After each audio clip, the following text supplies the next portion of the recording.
vaya musicazo tenemos aquí para empezar el Total. nuevo episodio de Sabor a Queer. Bienvenidos, bienvenidas, bienvenides. Hoy tengo muchísima ilusión de tener enfrente a una amiga. Vamos a hacer un programa que vamos a ver. Es un tema creo que importante, necesario, que remueve mucho. Ya ha habido menciones previas en algunos otros episodios. Y bueno, creo que lo guay es como enfrentarlo como muchas de las conversaciones que enfrentamos aquí en Sabor a Queer, ¿no? Como vamos a reflexionar. Por favor, señores, señoras, no nos tomemos las cosas tan al pie de la letra. Aprendamos a que podemos tener conversaciones cómodas, conversaciones incómodas que nos remuevan muchas de las ideas que a lo mejor tenemos en nuestra cabeza de lo que es, en este caso, por ejemplo, la familia. Y que no pasa nada por reflexionar. Chiquis, no pasa nada. Nadie se va a morir por reflexionar un rato. Así que desde aquí invito a que, bueno, a darnos este espacio para poder reflexionar y reimaginar, que también es importante. Así que nada, quería presentaros a Ira. ¿Cómo estás? Muy buenos días. Encantadísima de estar aquí. ¿Qué tal? ¿Cómo te has levantado hoy? Pues me he levantado bastante enérgica, la verdad. ¿Has dormido bien? Sí. Todo va bien hoy. Sí, ¿no? O sea, yo hay veces que... O sea, ¿tú eres de dormir mucho o poco? Poco. ¿Poco? Sí. Porque es que eres una chica muy lista y tienes que estar escribiendo y preparando todo el rato muchas cosas. Que va.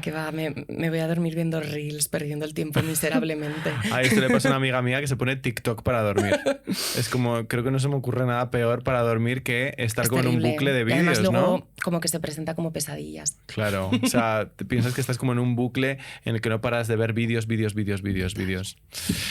Bueno, pues Ira, para los que no la conozcáis, Ira es filóloga, militante trans feminista y pensadora comunista queer. Así, sencillito. De repente. Es autora de Mutantes y Divinas y ha coordinado la antología Las degeneradas trans acaban con la familia, de Caótica, de 2022. Deseas y luchas por un futuro de cuidados comunizados, géneros promiscuos y mucha purpurina ecosocialista. Así todo, o sea, decíamos reflexionar, conceptos sencillitos, así de buena mañana. Es que está fatal la industria de la purpurina. Está fatal, está muy mal, Esto están es un sufriendo problema. mucho. Pero bueno, yo he escuchado que sí que con la purpurina, que ya había muchas opciones como veganas. Claro, por eso ecosocialista, ¿no? En este sistema ahora es muy cara la purpurina sostenible. Hay que expropiarla.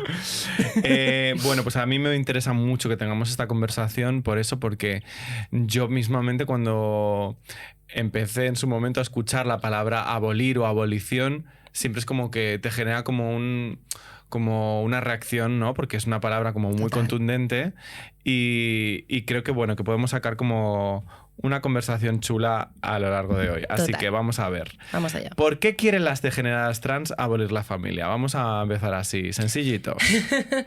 Pues mira, al final lo que pasa es que las relaciones que se dan dentro de la familia Sí. son relaciones propietarias. Esto quiere decir que, por lo general, les hijes son vistes como la propiedad privada de sus padres. Y esto lo que significa es que estos padres tienen el derecho a guionizar de forma unilateral el destino de sus hijos. Ujú. Que esto es un poco lo que se está invocando con la cuestión del PIN parental. El derecho de los padres a poder elegir en quiénes pueden o no convertirse sus hijos. Claro. Y claro, esto al final se vive como una realidad de opresión para muchas personas queer jóvenes, porque significa que tú no tienes en la familia un espacio donde desde la autodeterminación poder explorar quién quieres ser o en quién quieres convertirte.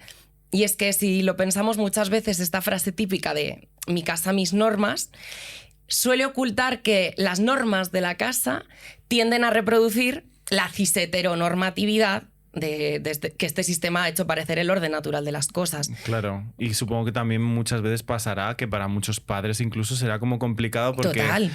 porque primero a nadie se le enseña cómo gestionar una nueva vida, ¿no? Una vida de alguien pues que está naciendo y que se está conformando como persona, y entonces pues tiendes a proyectarle todas tus movidas, toda tu educación, todas tus inseguridades. Exacto, e incluso si se hace desde la buena intención. Claro. A veces puedes desear que tu criatura sea lo menos disidente posible por su propio bienestar, ¿no? Claro. que esto ocurre mucho. Sí, que pasa mucho en plan de te quiero como proteger y con esta cosa de protegerte al final te estoy coartando, Te estoy ¿no? coartando, total. Yo creo que es un poco complicado porque sobre todo es verdad que siempre que hablamos un poco de este concepto, ¿no? De abolir la familia, Sí. y que creo que ya con esto que estás diciendo como que se introduce un poco esta idea de decir, bueno, qué es lo que es familia y qué es lo que hemos entendido como familia. Siempre pasa mucho porque siempre que sacamos este tema, sobre todo hay una parte de la derecha, ¿no? Que se escandaliza muchísimo y ya empezamos a hablar pues de los tópicos típicos de lobby LGTB, que queremos acabar con la familia. De hecho aquí la primera vez un poco que hemos avanzado un poco de eso fue con Nerea, que justo lo estábamos hablando, y cuando Nerea decía esto de ojalá, o decíamos esto de ojalá, pues se lió bastante parda en los comentarios, ¿no? Porque eso da para otro programa, la verdad. Los comentarios que muchas veces se reciben en redes sociales, ¿no? Y yo creo que parte mucho del desconocimiento, ¿no? ¿Y por qué hay tanta tensión y por qué hay tanto miedo por parte sobre todo de la derecha? Y cuando digo derecha es que al final da un poco igual, porque no es una cuestión tampoco de la derecha. Como esta reacción... Exacto, como esta reacción tan fuerte cuando hablamos de abolir la familia. Por parte de la gente en general. Creo que al final a mí no me gusta nunca mucho hablar de derecha y de izquierda, sino como de que cada uno tiene como sus posicionamientos y esto de dividirnos en algo tan binario como o una cosa o la otra, en este caso, curiosamente, es algo como muy transversal, ¿no? Como que pone muy nerviosa a la gente. Sí. Bueno, yo creo que es porque al final la crisis en la familia refleja una grieta todavía más amplia. Estoy pensando, por ejemplo, en este pánico moral que ha aparecido recientemente en los Estados Unidos en torno a las niñas trans y no binarias, que se ha llegado a aprobar leyes muy represivas para alejar a las personas más jóvenes de la disidencia. Y una podría pensar... ¿Pero qué les afecta tanto de unos adolescentes con flequillos azules? Y la cuestión es que la familia, que se presenta como algo aislado, lo que en verdad es, igual esto sorprende a alguien que nos escuche, es ese lugar donde el Estado delega, o incluso podríamos decir oculta en una esfera privada, el proceso de producción, de manufactura, de futuros trabajadores en tiempos de paz o futuros soldados de la patria en tiempos de guerra. También esta es una de las razones por las que familismo y nacionalismo suelen ir de la mano. ¿Y qué pasa? Esto quiere decir que entonces de el éxito que pueda tener una familia en reproducir una descendencia lo más normativa y servil posible al statu quo depende nada menos que el futuro del Estado-Nación. Entonces, todas estas niñas que están rompiendo con el binarismo, con la monogamia, con la heterosexualidad, en verdad están haciendo algo mucho más fuerte, que es poner de manifiesto la incapacidad, la inoperancia del poder del Estado para elegir su propio destino. Y claro, una vez ha ocurrido esto, quién sabe qué cosas terribles pudieran suceder. Exacto. Igual estas niñas de repente dejan de desear reproducir el mundo tal cual existe. Exacto. Igual se organizan para acabar con él. De hecho, ya está habiendo algunos discursos fascistas que hablan de estas niñas queer y no binarias como si vaticinasen el fin de la civilización blanca, productivista, como la conocemos. Y si es así, solo puedo decir que... ole ellas. Slay Queen. Yo creo que, bueno, lo has explicado súper bien, y que esto nos lleva como al tema que digamos que es la familia, ¿no? Como esta idea de familia que es verdad que siempre... y yo me incluyo, ¿no? Como esta idea de familia siempre ha estado asociada a connotaciones súper positivas, ¿no? Es decir, como esta idea de lo que entendemos como familia, ¿no? Montada con unas determinadas normas, con unos determinados parámetros que hemos visto reproducidos en todos los sentidos, ¿no? Lo vemos en la tele, tú sales a la calle cuando eres un bebé, cuando eres un niño, y ya todo lo que ves es como constantemente la reproducción de una determinada familia, ¿no? De una determinada estructura familiar, ¿no? Y eso al final yo creo que como que meten una cárcel de cristal, pero una cárcel a todo el mundo, ¿no? No solamente a las personas queer, sino, y que creo que esto es realmente también lo revolucionario, ¿no? Que no solamente las personas queer no formamos parte a lo mejor de ese entramado, digamos, no, incluso... sino que muchas personas también cis-hetero les pasa, ¿no? Y les provoca un montón de problemas. Total, total. O sea, yo diría que incluso meter en una cárcel la propia capacidad de cuidarnos. La restringe mucho. Y como que se presupone, ¿no? Que por ser tu familia... Tú ya estás como obligado a un cuidado y como también hablaba con Nerea, ¿no? Con el tema de las amistades y de la familia escogida o de las amigas. Sí. Claro, ahí ya estás más de tú a tú, ¿no? Es decir, que esa persona de la familia parece que tiene como la obligación sellada y firmada de que te tiene que cuidar, sea como sea, mientras que de la otra forma hay una reciprocidad que está en un constante debate también, ¿no? De hecho, creo que has avanzado mucho de lo que es la familia en sí, ¿no? Cuando nos preguntamos qué es exactamente la familia, por qué queremos abolirla, la gente tiende a ir como pues es normal, por lo más emocional, porque todos hemos tenido una familia. Pero si nos paramos a pensarlo, familia simplemente es la palabra que empleamos para decir que en este sistema el cuidado se encuentra privatizado. Es decir, que no está al libre acceso de todos. Y dicho de una manera muy sencilla, que con quién convives, si es que acaso has tenido la capacidad de elegirlo, para quién trabajas de una forma estable, si es que cuentas con las condiciones para ello, y qué es lo que te puedes permitir pagar, es lo que determina nuestro acceso a las necesidades más básicas, no solo de bienes materiales, sino también de intimidad. Y en este sentido también me gusta decir que la familia es una institución que naturaliza, es decir, nos hace ver como lo único posible e incluso deseable una escasez de los afectos. Y esto se ve muy bien con un ejemplo que sería: cuando nuestras amigas conocen a gente nueva, nosotras nos alegramos mucho porque les queremos y nos encanta que tengan nuevas amistades. Pero, sin embargo, sería inconcebible que alguien que quiere mucho a su hijo desease que tuviese muchas más madres de cualquier género, cuando en la práctica eso se traduciría en que esa persona tendría acceso a mucho más cuidados y mucha más atención. ¿Por qué nos da tanto miedo esta idea de, frente a la maternidad verdadera, que haya muchas más madres?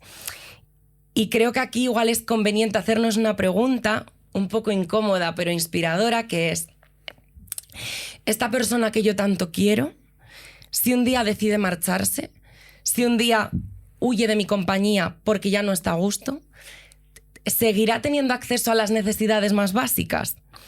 Y si la respuesta es que no, igual estamos llamando amor a lo que en verdad es dependencia. Pues venga, gracias por venir, Iris, nos vamos a casa. Sí, yo creo que es difícil de escuchar, es complicado. Remueve muchas cosas y precisamente por eso yo creo que es súper interesante que nos estemos haciendo estas preguntas, ¿no? Porque al final yo creo que es muy terapéutico, ¿no? Yo sí que considero y opino, pero más no tanto con el tema de la familia, sino por ejemplo con el tema de la pareja, que la codependencia existe porque es una condición humana. Me refiero que al final tú y yo estamos aquí sentados y tú quieres algo, yo quiero algo. Siempre hay una codependencia, ¿no? Claro, claro. O sea, hay una interdependencia chula. Hay un nivel de que dependemos, o al menos yo pienso así, los unos de los otros porque somos humanos, ¿no? Necesitamos como relacionarnos y no vivimos en una isla desierta.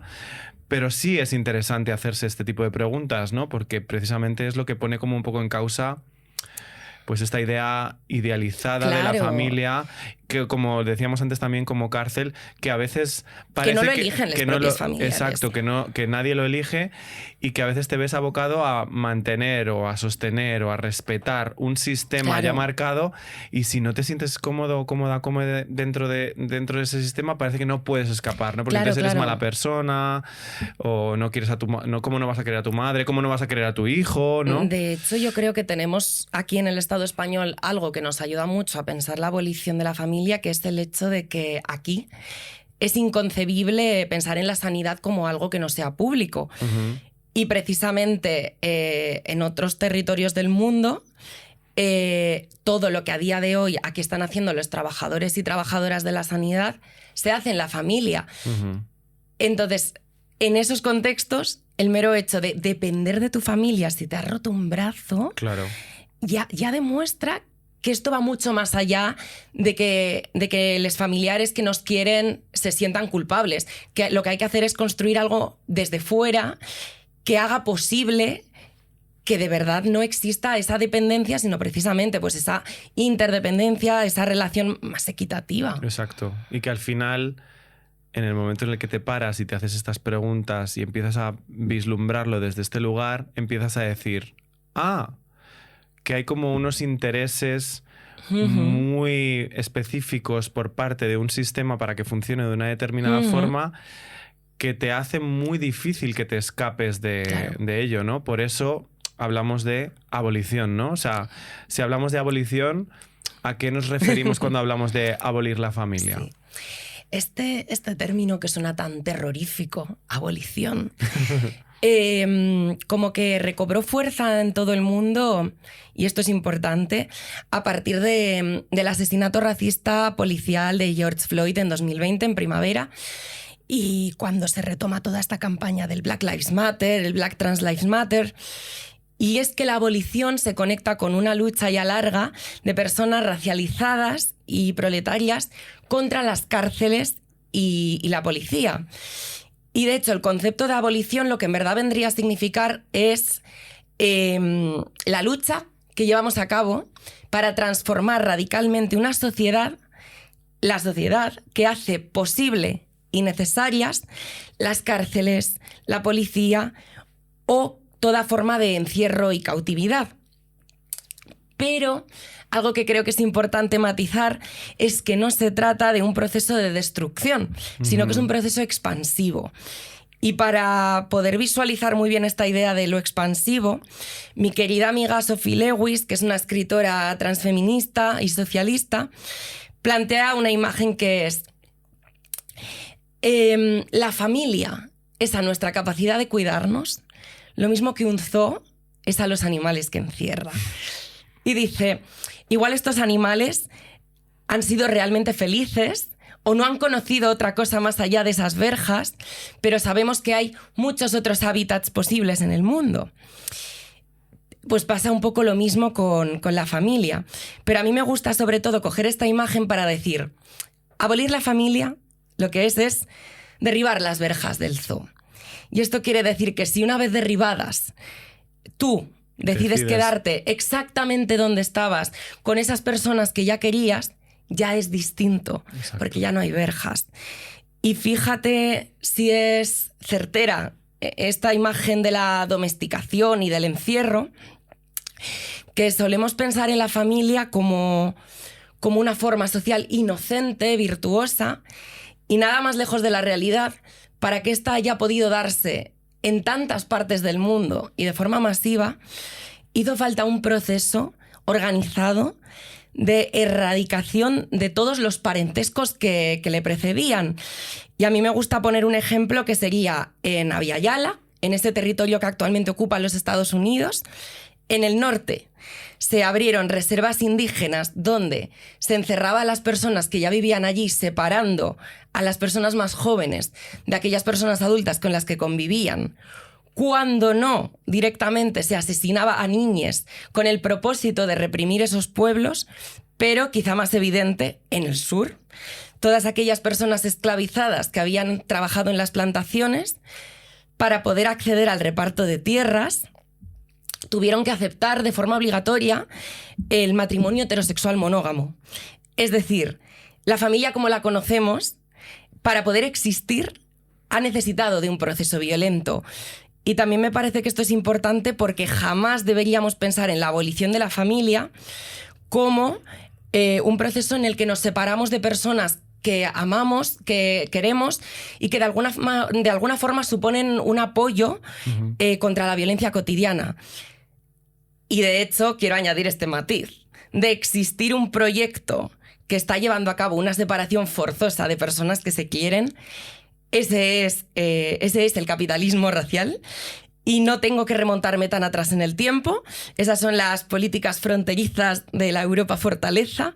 Son esos centros de internamiento para personas migrantes por el mero hecho de serlo, que llamamos CIES, o algo en lo que no se piensa tanto, esas custodias arrebatadas por los servicios sociales como formas de disciplinar a mujeres y familias empobrecidas.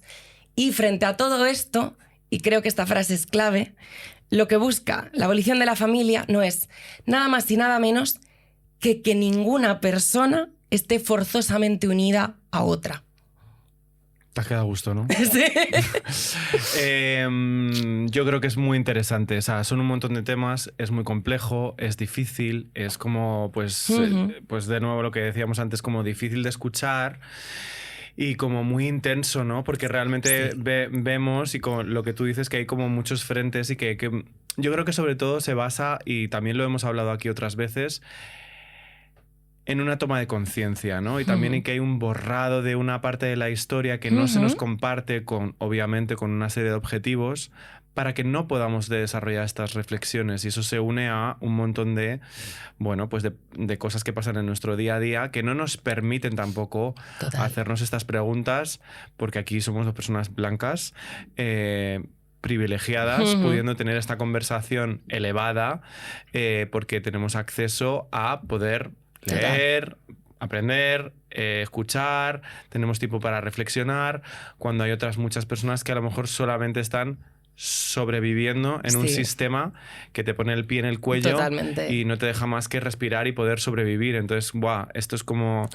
creo que es importante también como decirlo, porque de nuevo es muy teórico, pero luego la práctica... Y lo hemos hablado tú y yo muchas veces, la práctica luego a veces es compleja, ¿no? Porque son muchos frentes a la vez y una persona individual pues se siente un poco como abrumada por decir, joder, es que ¿cómo afronto todo esto, ¿no? Y de ahí yo creo que también es importante reimaginar esta idea de familia y de la comunidad, ¿no? Y de los afectos también, como decías, y de los cuidados, para que cada vez vayamos haciéndonos más fuertes en poder...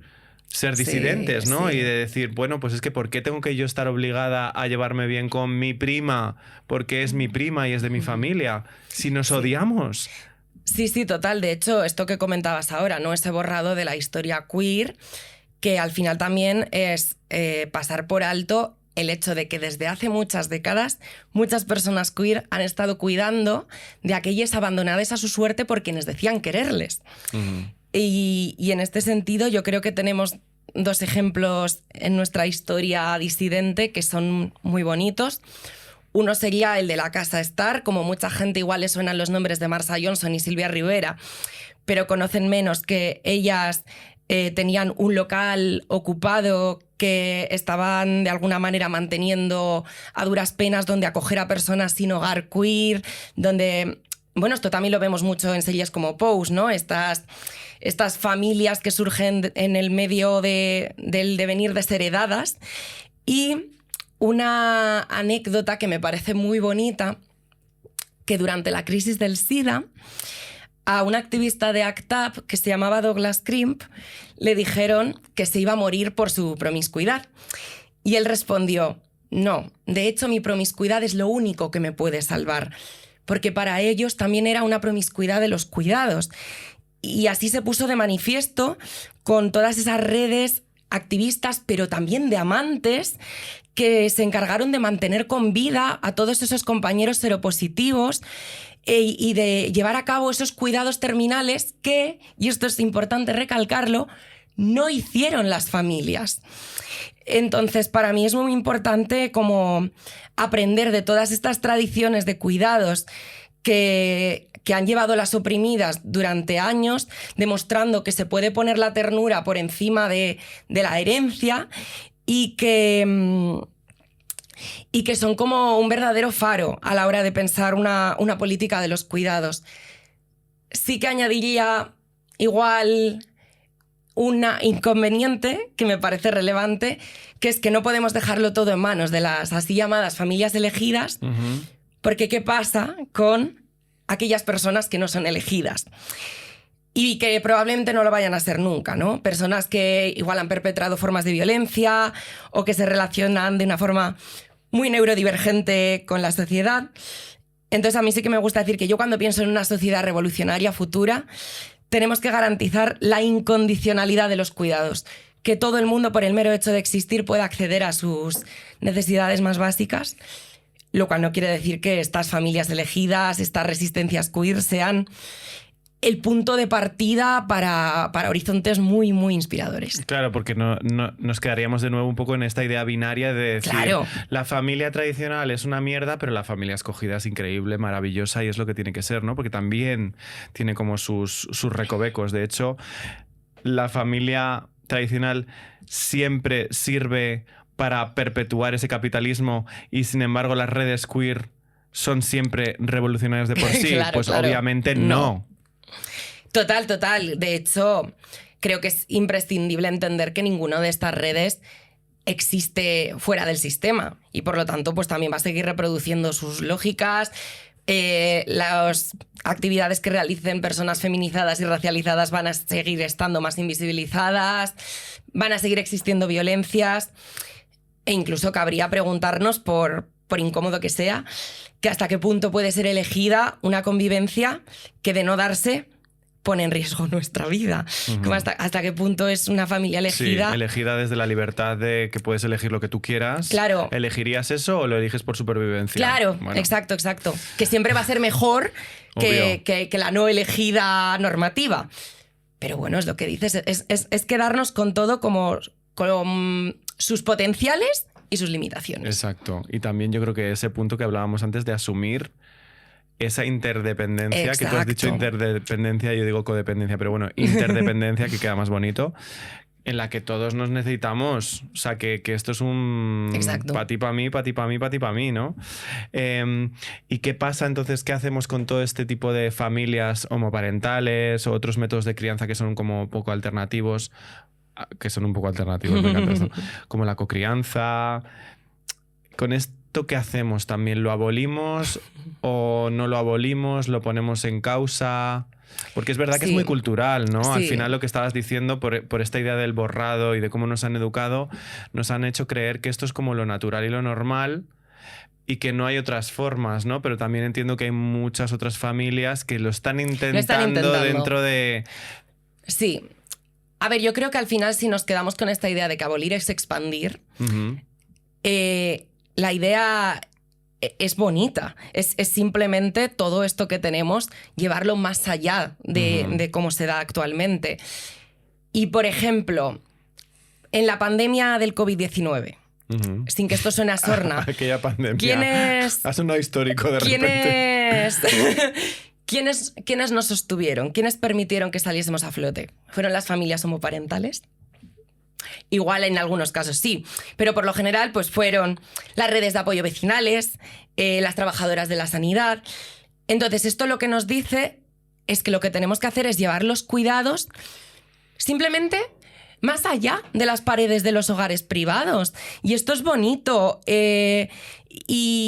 Y, por ejemplo, pienso, pues igual podemos en cada barrio o en cada pueblo poner una lavandería pública o un lugar con utensilios o comedor popular donde, por un lado, libramos a tantas mujeres que cargan de la clase trabajadora con esos cuidados obligatorios, pero también reconectamos con nuestras vecinas en un mundo que nos quiere cada vez más aisladas. Uh-huh. Creo que la clave es como dejar de buscar soluciones dentro de los hogares privados y entender la abolición como eso, como expandirlo. No poner límites a quién podemos cuidar.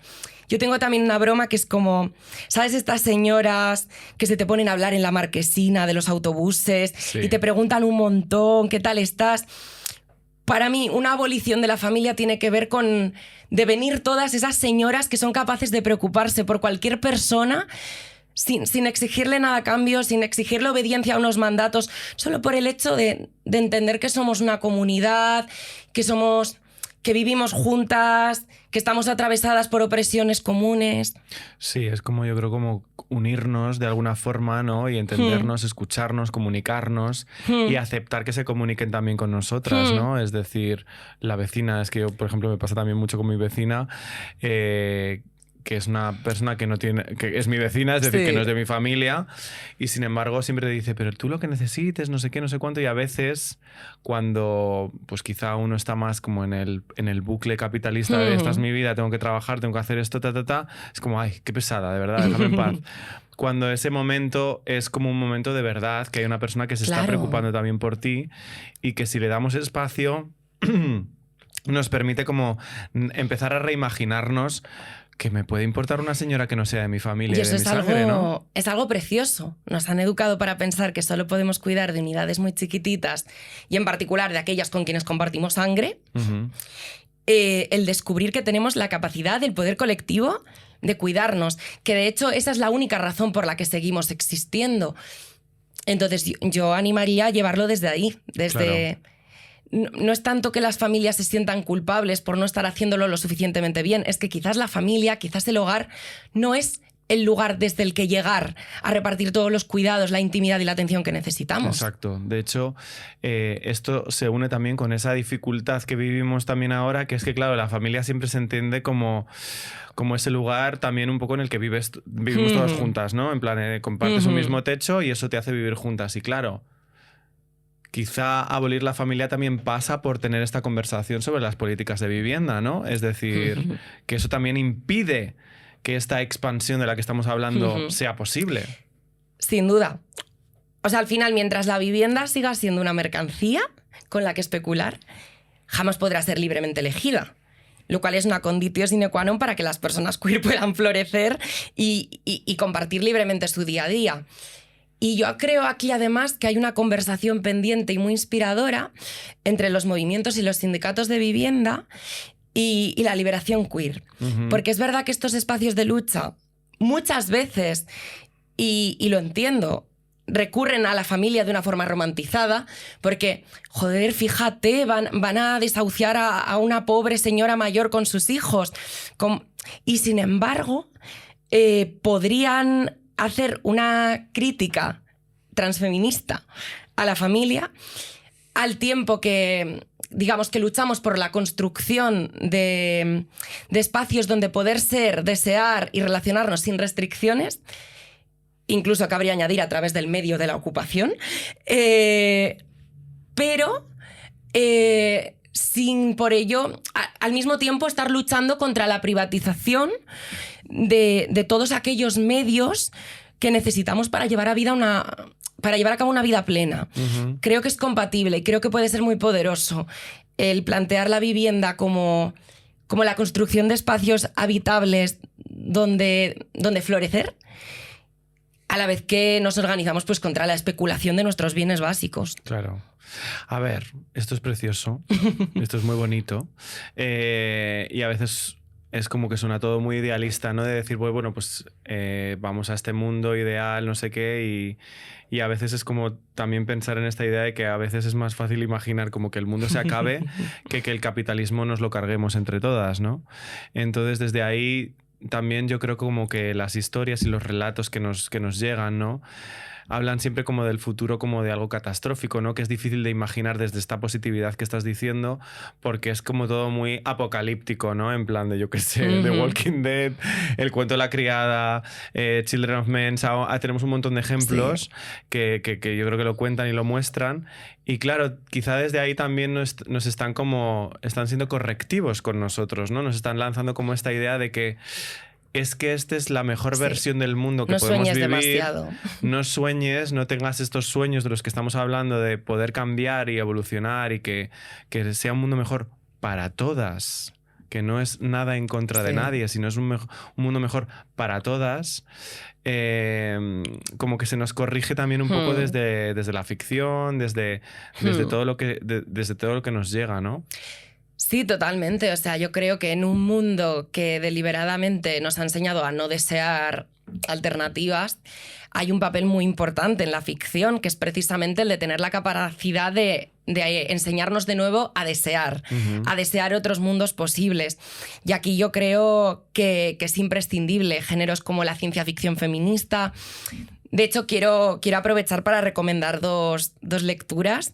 Una que es señores, maravillosa, que es de los años 70, que se llama Mujer al borde del tiempo, en el que una mujer precaria, chicana, viaja a un futuro utópico en el que cada criatura tiene 3 madres, de cualquier género, las personas con pene tienen la capacidad de amamantar. Esto que igual es un poco chocante, las criaturas se producen fuera del cuerpo en una pecera de líquido amniótico, todas las niñas son cuidadas por todes, y es brutal porque es necesario plantearnos hasta qué punto algo es históricamente disponible, es decir, es verdaderamente realizable y simplemente no lo estamos haciendo por cómo está organizada la sociedad. Y luego uno mucho más reciente que se llama...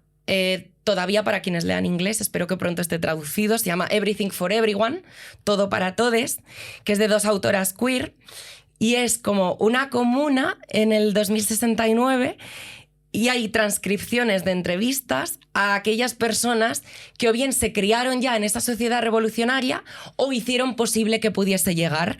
Cómo se relacionan, pues eso, con los cuidados, con la liberación de género. Creo que es imprescindible que sigamos escribiendo, que sigamos generando cine, creación escénica que nos demuestre que otro futuro es posible, a pesar de que quieran que sigamos aceptando el estado actual de cosas como algo eterno. Claro. Supongo que también... Claro, no quiero generalizar tampoco, ¿no? Pero es verdad que da como a veces un poco de vértigo, ¿no? Porque es decir, joder, si esta es la vida que yo tengo montada y yo sé cómo funciona, digamos, el juego... Sí. Claro, desmontar el juego me pone en una crisis complicada en la que no sé tampoco bien, o para mucha gente a lo mejor que incluso nos esté escuchando, tampoco saben bien ni cómo empezar, ¿no? Porque es algo tan difícil que, ¿cómo crees? O sea, para alguien, por ejemplo, que nos pueda escuchar y que a lo mejor esté un poco fuera de este discurso, de esta reflexión, ¿qué cosas crees que también pueden ayudar como que nos hagamos preguntas quizá más sencillas, ¿no? Que empecemos por algo un poco más sencillo. Pues fíjate, es que yo creo que algo que es muy valioso para este tema en concreto es la propia experiencia de las personas queer y trans, porque de alguna manera somos personas que no hemos aceptado un destino que se nos ha impuesto, que no hemos podido elegir, como son las categorías de hombre y mujer. Y que colectivamente, con nuestras amigas, nuestras compañeras de lucha, hemos tejido las redes que hagan posible que cada día, al abrir la puerta de casa, sigamos eligiendo nuestra libertad frente a una normalidad que promete mantenernos a salvo. Y aquí hay una experiencia súper poderosa, que es, hay personas que de verdad están eligiendo la rebeldía, que están sosteniendo esa rebeldía y que te están diciendo que son felices, que verdaderamente merece la pena el vivir una vida desobediente. Y yo creo que esto además es algo que le es una enseñanza enriquecedora a todas las luchas radicales y revolucionarias, porque esta capacidad que tenemos de unirnos para huir, para salir más allá de lo que nos han hecho pensar como lo único habitable, como lo único posible, es lo que se proponen en verdad todas las luchas rupturistas. Pues tienen en las personas trans y queer ejemplos que se hacen carne de ese mismo desacato. Y yo creo que en ese sentido es muy inspirador, que tendríamos que escuchar mucho a esas personas más jovencitas que ya han crecido diciendo que no les renta obedecer al binarismo, que ni siquiera les renta desear trabajar. Igual ahí tenemos un buen nido de esperanza. Sí, y que al final yo creo que, como decías, muchas de las luchas de las que estamos hablando y que muchas veces hablamos aquí son transversales, es decir, que hay muchas más cosas en común que nos unen que cosas que nos enfrentan, ¿no? Entonces creo que a veces parte mucho de esta idea de tan simple como lo que estamos haciendo. Es Sí. decir, sentarte con una persona Sí. que puede tener una experiencia vital completa y diferente en muchos sentidos a la tuya, y simplemente tratar de ser un poco empático, escuchar, y en vez de responder, Total. tratar de escuchar y ver qué te pasa por el cuerpo cuando estás escuchando estas cosas, ¿no? Que yo creo que eso ya en sí es como transformador, ¿no? Total. De hecho, una metáfora muy graciosa, porque creo que conecta mucho lo trans con todas las demás personas. Una amiga que es transfeminista negra, que se llama Marquise Bay, recoge y dice cis, lo que es el término cis, que normalmente pues, lo asumimos como las personas que no son trans. En su etimología lo que significa es este lado, ¿no? Los Alpes cisalpinos frente a los Alpes transalpinos. Y dice, ¿y si pensamos en lo cis no tanto como un atributo de las personas, como un territorio? Y además dice como un territorio de confinamiento. De manera que ser trans no es algo que somos, sino simplemente haber reunido la capacidad para desobedecer al mandato de permanecer siempre y para siempre y a gusto en este lado que nos dictaron. Creo que esto es muy bonito en el sentido de cada vez que todas las personas, y en particular cada vez que las personas oprimidas se unen para salir más allá de lo que se nos ha hecho ver como lo único concebible, eso es un ejercicio trans. Es precisamente la acción de movernos más allá. Entonces igual hay mucha gente que no se ha pensado trans en el día a día. Y de repente es más trans de lo que se piensa. Y es mucho más trans de lo que se piensa. De hecho, yo pienso que la revolución en sí misma es un proceso muy trans. Es muy curioso que opines esto, tía, cuando tú eres Capricornio. O sea, que es como Capricornio, es todo como muy estructura, tú la estructura la pones en otras cosas, en los libros y en como cuando escribes, cuando coordinas otros proyectos. Pero por otra parte tiene sentido, porque creo sentido, que ¿no? este sistema capitalista nos presenta la realidad congelada. Ajá. Como que no quiere que veamos las relaciones que se dan entre todas las personas, entre todas las cosas, todo como una fotografía detenida. Y por eso yo creo que la lucha revolucionaria, las transformaciones tienen que ser fluidas, que es todo lo contrario. ¿Por qué quieren las degeneradas trans abolir la familia? Una preguntita así fresquita. Pues porque, bueno, yo creo que además es importante decir que igual no son solo las degeneradas trans quienes se beneficiarían de la abolición de la familia. Así a bote pronto. Las así llamadas malas madres, todas las niñas. Todas las personas que se relacionan en formas de intimidad no monógamas. Todas las personas represaliadas por el Estado. Todas las personas racializadas. Yo es que diría que una gran parte de las oprimidas del mundo, las personas discas, que la sociedad tal cual existe, están verdaderamente atadas a los seres adultos que pueden ejercer violencia impune contra ellas. Las personas que simplemente han huido de relaciones abusivas. Es que nos conduce a una vida mucho más libremente elegida, mucho más plena. O sea, es algo tan sencillo como el amor cuando de verdad lo das porque quieres y no porque es obligatorio, es mucho más enriquecedor. Y aprovechando que estuvo hace poco Cristo Casas, me gusta mucho que él siempre dice, si hay además personas que se beneficiarían de esta idea de la abolición, es todas aquellas personas que no tienen la capacidad para reproducir satisfactoriamente ese ideal blanco burgués de familia, que las han patologizado llamándolas familias desestructuradas. Y que igual es interesante politizarlo y decir, pues sí, somos familias disfuncionales porque no queremos ser funcionales a un sistema injusto. Me quedo en silencio para que, pues si no estáis escuchando, es que estoy que como que te tiene que calar, o sea, para que reflexionemos.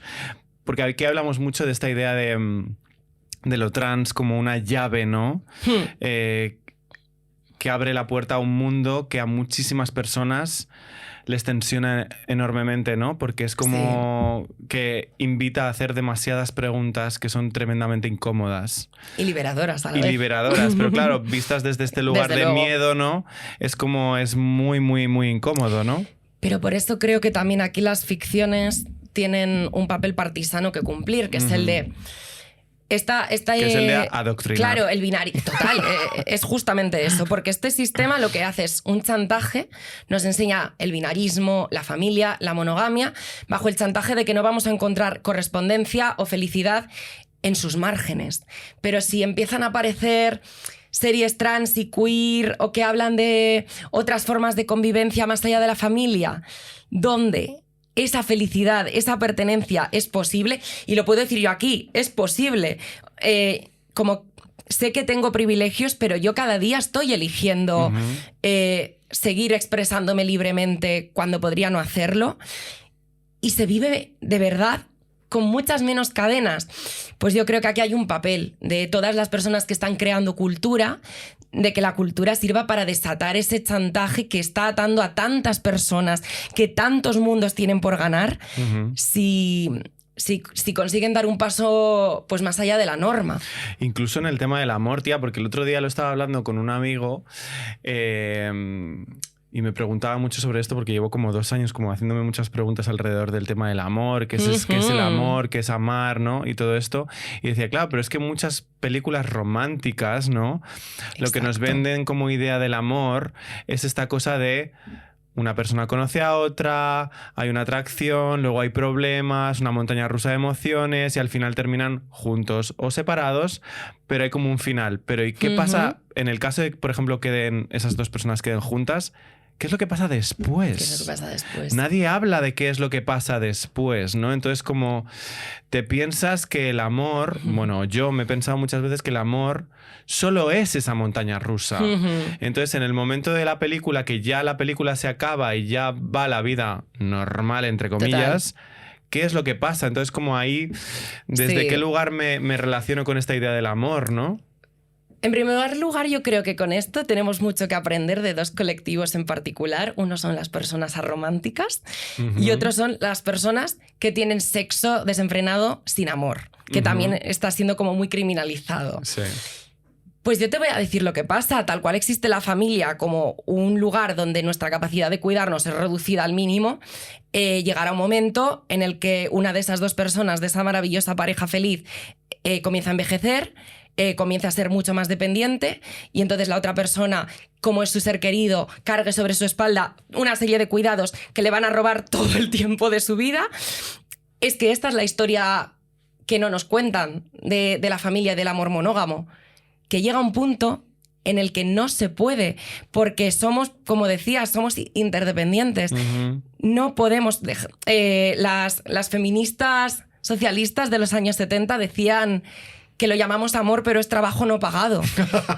y quizás sea el momento de que deje de ser trabajo para que de verdad pueda florecer un amor digno de tal nombre. Qué difícil, ¿no? Bueno, pero para eso estamos... para eso estamos aquí, para ¿no? eso estamos aquí, para eso estamos... Es que eso ya me toca a mí en lo personal, entonces ya me pongo yo aquí un poco pues intensa. Pero sí es verdad que, o sea, como teóricamente es muy fácil, o lo puedo entender intelectualmente, lo entiendes y lo trabajas y lo ves en terapia y demás, pero que luego lo que es la práctica en el mundo en el que tenemos montado, joder, es difícil, pero se entiende, claro, porque al final, ¿cómo vas a pretender que de una persona sea absolutamente responsable de todo lo que te ocurre a nivel sexual, a nivel emocional, a nivel de cuidados, a todos los niveles? ¿Sabes? Como por bajarlo mucho a tierra. Un ejemplo muy bueno de cómo aquí y ahora esto se está politizando es precisamente para dejar de considerar ese trabajo del amor algo que las mujeres dan de forma gratuita, apoyamos la lucha organizada de las trabajadoras del hogar, y convertimos esas tareas que son necesarias en un contrato lo más digno posible para esas compañeras, que es su trabajo. Y una activista de aquí, de Territorio Doméstico, dice una frase preciosa que es: nosotras ahora todo lo vamos a hacer con amor, pero nunca más por amor.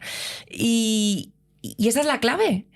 Acompañar a todas esas compañeras que ya están demostrándonos que es un trabajo, y que además es un trabajo que merece condiciones laborales dignas. Y no solo, esto va a ser polémico, no solo las trabajadoras del hogar y domésticas, también las trabajadoras sexuales son trabajadoras del amor. Eso para otro día. ¿Cómo podemos empezar a cambiar esto para que entendamos? Yo creo que ya lo estamos haciendo, ¿no? O sea, que la propia conversación, que es abrir una conversación y hacerte preguntas, ya abre ese espacio para darte cuenta de que, pues, que esto no es ni natural ni eterno. Exacto. Que yo creo que son como las dos claves a la hora de enfrentar como este tipo de cuestiones, ¿no? Exacto. Igual se me queda una respuesta un poco corta, pero como militante marxista voy a decir organizarnos, donde sea, como sea, pero organizarnos más allá de nuestra realidad espontánea. Comenzar a militar, comenzar a ir a las manifestaciones, apoyar a nuestras vecinas que hacen una olla popular en el barrio, porque también es lo que nos va a permitir entender que todo lo que nos habían hecho cargar como problemas personales, como algo nuestro, como algo que no estamos llegando suficiente, que lo estamos haciendo nosotras mal, es mucho más amplio. Y por un lado es terrible, porque vemos que es mucho más grande de lo que creíamos, pero por otro lado es muy bonito, porque vemos que no estamos solas, que nunca lo hemos estado. Y para mí esa es la clave. Y de hecho yo añadiría que nosotras, las oprimidas, contamos con una herramienta muy poderosa, que es la solidaridad, pero que la solidaridad no debe de entenderse como una invisibilización de las diferencias. Uh-huh. A mí me ha pasado mucho en espacios de lucha encontrar a los típicos señores bien intencionados que te dicen cosas como, bueno, a mí me da igual con quién te acuestes o cómo vistas, porque eres mi compañera, y es como... Gracias por dejarme existir. Claro, y es un punto de esto no va, porque a este sistema sí le importa con quién me acuesto y cómo me visto. Es todo lo contrario, es el hecho de entender la solidaridad, no como ocultar todo aquello que nos diferencia, no como ocultar los privilegios que nos atraviesan, sino como abrazarlos como un terreno fértil contra enemigos comunes. En ese sentido, yo no puedo dejar de decir, creo que la solidaridad tenemos que entenderla como un proceso de transformación necesariamente transfeminista, antirracista, anticapacitista, anticolonial, y no como el hecho de olvidarnos de todas estas violencias. Uh-huh. Y me gustaría añadir otra cosa también, que quizá es muy naif, pero bueno, como estoy muy pastel hoy, que es la imaginación, ¿no? Necesaria. Me gustó mucho porque en una de las últimas charlas que estuve contigo, pues leíste un cachito del libro que has publicado, que precisamente hablaba de esto, ¿no? De cómo reimaginar futuros posibles, sí, y cómo esa capacidad de imaginación muchas veces, y también aparece mucho en las charlas que tenemos aquí, se nos ha robado de alguna forma, y cómo es muy reivindicativo y también muy desde la lucha el cómo retomarlo y poder reapropiarnos de nuevo de nuestra propia, o sea, que tiene narices, totalmente, ¿no? En plan, reapropiarnos de nuestra propia imaginación, ¿no? De poder soñar otros futuros posibles, ¿no? Además, siento que se nos han robado, por así decirlo, dos piezas del juego. Por un lado, el hecho de entendernos colectivamente aquí y ahora, pero por otro, precisamente esa capacidad de pensar futuros que nos llevaría a la siguiente fase, que es la verdadera y bonita fase de entender que esos futuros no son tan lejanos, no son tan abstractos, que existen aquí y ahora, que podemos ver sus semillas alrededor. Y entonces es cuando llega la conversación verdaderamente revolucionaria, que es en las premisas existentes, donde encontramos los caminos a esos futuros que ya hemos entendido como materializables, que ya son tangibles, porque mucho de lo que aparece en esas novelas o en esas películas existe en nuestros barrios, existe en la forma en la que se están cuidando las personas transfemeninas. Lo vemos muy bien en ese precioso último capítulo de La mala costumbre, de Alana Portero. Y creo que es necesario llegar a ese punto de cómo unimos esas semillas que hay ahora con esos futuros que nos han impedido soñar. Porque hay un camino trazable, solo lo podemos trazar juntes, pero es que no tenemos otra oportunidad que hacer esto, ¿no? Pues yo creo que esto ha quedado precioso, tía. Yo me quedaría con esto porque me parece que es muy... Yo soy también ascendente Sagitario, entonces soy muy optimista y creo que es bonito como abrazar también esa parte de que ya está pasando. El hecho de que estemos hablando y el hecho de que esté habiendo cambios sociales a todos los niveles implica que ya está pasando. Entonces, por un lado, no dejamos de hablar de la lucha y del cambio y de la transformación, pero también es bonito que hablemos y demos visibilidad a las cosas que ya existen. De hecho, hay una frase que me parece muy bonita como cierre. Hay una frase preciosa en esta novela que comentaba antes, de Mujer al borde del tiempo. Una de los personajes del futuro, una boyera, le dice a la persona del presente: estamos luchando por ser el futuro que acontezca. Y yo creo que esto es muy bonito, entender que nuestro presente también están en pugna mundos posibles. Aquí y ahora existen semillas de esos mundos y lo que tenemos que hacer es seguir luchando porque ese sea nuestro futuro, el que acontezca. Brindo por ese futuro que acontezca, cariño. Muchas gracias. A ti, amor.